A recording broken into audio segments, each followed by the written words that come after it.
Hello, and welcome back to JC's Writing Advice, recording from a different angle. So, I'm JC Bybee. I am an indie author. I have 8 books published. You can get them on ebook, you can get them in physical editions. They're available through my website, jcbybee.com, which will be linked in the description along with my Patreon, where you can help me pay for a chair that doesn't make that horrible noise every time I move. Today, we are going to go into a little bit of a tangent. Not necessarily a tangent. A little bit of a in-depth look at some world building advice. It's not going to be part of the traditional world building video series. It's something I wanted to talk about because it's one of the aspects of my books that I had to spend a bit of time on. So today's discussion, video topic is going to be about calendars. And without going too much into it in the intro, let's pop over to my terminology document. So this document is from the Telvanna Mysteries. The Beryl Street Murder, A Plagued Soul, and coming soon, The Phantom Thief. So when I was writing these, I realized that I really needed to understand, for me to be able to write them, I needed to understand time and days and hours and years and how much time was passing as I was writing them, because they're mystery novels. And keeping days in track and keeping time in track became very important, especially as I was writing the Beryl Street Murder. So I can see here, let's see if I can zoom it in just a little bit without. Okay. So you see, I have the days of the week, first day, second day, very original, I know. A lot of cultures do that, though. They don't really assign specific significance to any particular day of the week. They just need to be able to know as they advance, especially as they advance in their societies. They need to have a specific day and a specific name to the day so people can agree to it. And this world, in the 10 cities, they agreed. First day of the week is first day, second day, third day, fourth day. Anyway, I'm not going into the complete math of how they figured it out, because that's mind-numbingly boring. And then I figured out each day is 26 hours long, divided into 13-hour segments of morning and evening. You know, how on our for those that don't use the 24-hour clock, like here in the U.S., a lot of people, we do the 12-hour segments, except theirs is literally, you have 12 hours of daylight, you have 13 hours of daylight, 13 hours of nighttime. And I'm actually not 100% certain on what their night sky looks like, if I'm being completely honest. I actually haven't answered that question yet. And it's probably something that will come up, but it just hasn't yet, so I haven't bothered. If it does come up, I'll have to spend some time figuring out what I want their skies to look like. I don't know if I'm going to go down the typical fantasy route, trope, cliche, whatever you want to call it, of having multiple moons. It depends a lot on the magic and how I want that to be affected. One of my favorite gaming settings is for Dungeons and Dragons, the Eberron setting. And the Eberron setting uses moons, and their moons correlate to their planes of existence, and it affects magic on a certain scale. And I really like that idea. I don't think I've set up this world to work like that. Maybe in Ghouls and Gas Lamps. We'll see. So once I knew that each day was 26 hours long, how they divided it, what the name of the days are, then I had to figure out how many months there are, which meant how many days there were going to be, or how many weeks in a month and how many months in a year. So a Telvanna year is longer than an Earth year. It's 480 days because there are 5 weeks in each month. I like even numbers. I don't like having to deal with leap years like we have to deal with in our time frame, in our time period. And each one corresponds to either a deity or a season. You can see that the first month of the year begins in early spring, called morning light. So the days are starting to be warmer, people are starting to get outside more. And again, the 10 cities covers a pretty vast area. So you've got Grant's Crossing in the south, which is more temperate, but then you have Tanavast in the north, which is a lot colder. But they all use this agreed upon calendar because they have interactions with each other. And if they're having to constantly translate back and forth between, well, if you're in Tanavast, you use this calendar. If you're in Lost Island, you have to use this calendar. If you're in Grant's Crossing, you have to use this calendar. First off, that would be confusing for me as a writer. I don't want to have to put that much complexity into my series. And second off, it actually doesn't make a lot of sense for the cultures. For example, in our world, English is often considered the language of business. Outside of the U.S., many countries teach their students English starting at a very young age, because that will serve them if they go into certain fields, because they will be interacting with potentially a lot of English speakers. So it's the same kind of idea. These 10 cities and all of the towns in between interact with each other on a basis of trade, of family, of defense against outside invasions. So being able to agree upon this particular setup, this particular calendar, makes it easy for them to interact with each other. So I've got them all listed out. I've got them all named.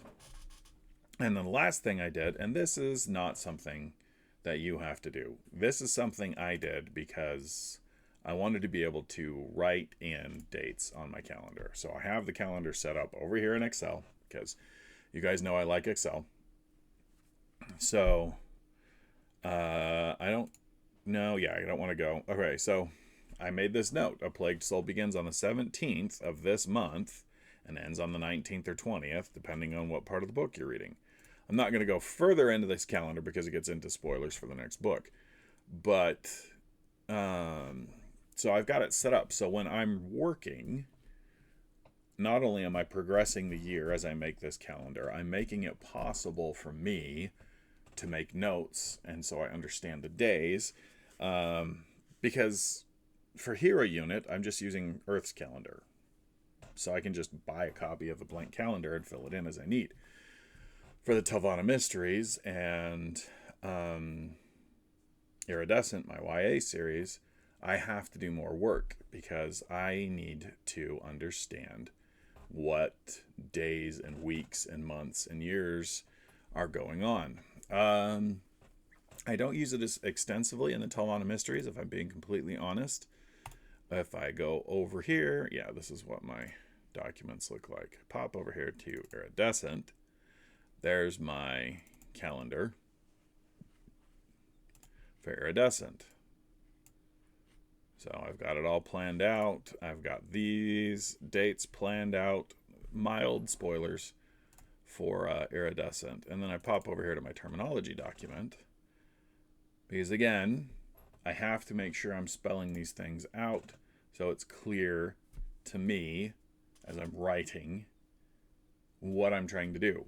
Now, especially with Iridescent, it being set in an academy, a school year, understanding, okay, when does school start? What kind of breaks do they get? When do they end? What kind of holidays do they get? Is really important because it makes it feel familiar to my readers who are familiar with school. They're familiar with going to school from this day to this day and getting this holiday off. It gives a chance for the readers to feel like they're part of the story, or they can understand and relate to the story outside of the fantastical elements.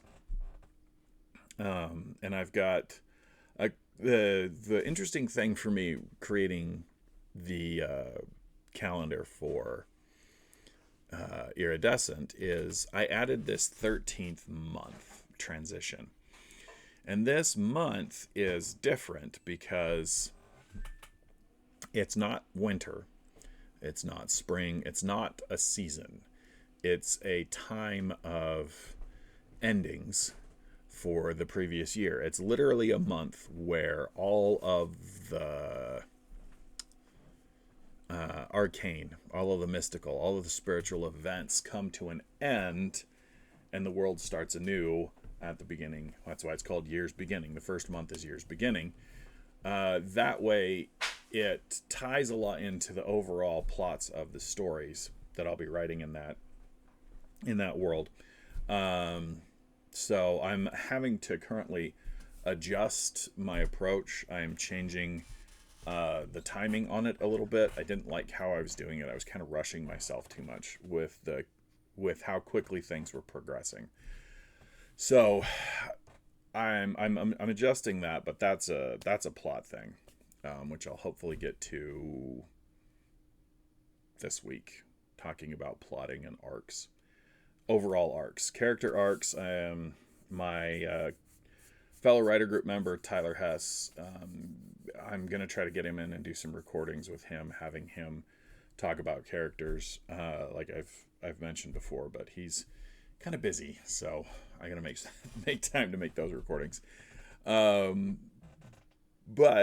for those of you that are looking to maybe get a little bit more into the world building of your story, this is one of those aspects that I don't see addressed a lot. I remember flipping through the glossary of the Wheel of Time when I was a kid and seeing that Robert Jordan had taken the time to kind of figure it out. But again, in his world, they don't reference the calendar a lot. Not directly, at least, in the plot. So this time I kind of wanted to take what I'd seen from him, build on it a little bit more, just so, like I said, with Telvanna Mysteries, so I could follow the plot a little bit easier. And with Iridescent, book 1, Lost Souls, make it feel more like an academy, more like a school where they've got tests and they've got quizzes and they've got events that happen throughout the year, and having them tied to dates and months and seasons makes it feel more like a real world, makes it more easier. I'm a writer, I can speak English. Makes it easier for my readers to relate to it, like I said. So I know this is sort of a short video, sort of a random video, but it's one I felt like could be helpful, could be useful. And again, with Iridescent, I did put it into Excel, as you can see. So hopefully this is, I say that a lot. I say so a lot. I'm working on it. Anyway, I'm hoping this is a useful little tidbit for everybody. And thanks for stopping by today. Short video, I know, but I don't like going overly long on anything that I record. I'm hoping to keep them all within 15 to 20 minutes. When I get Tyler on, it might go a little longer. We'll see. And again, my whole purpose is to help people tell the stories they want to tell. I'm not going to sit here and tell you, don't do this, do this, don't do this, do this. That's not why I'm here. Nobody can say for certain, well, I just did it. So I try not to work in certainties and in, well, no reader likes this, so don't do it. You have no idea if no reader likes that. You haven't polled every reader in the world. So hopefully this is a little bit of a help.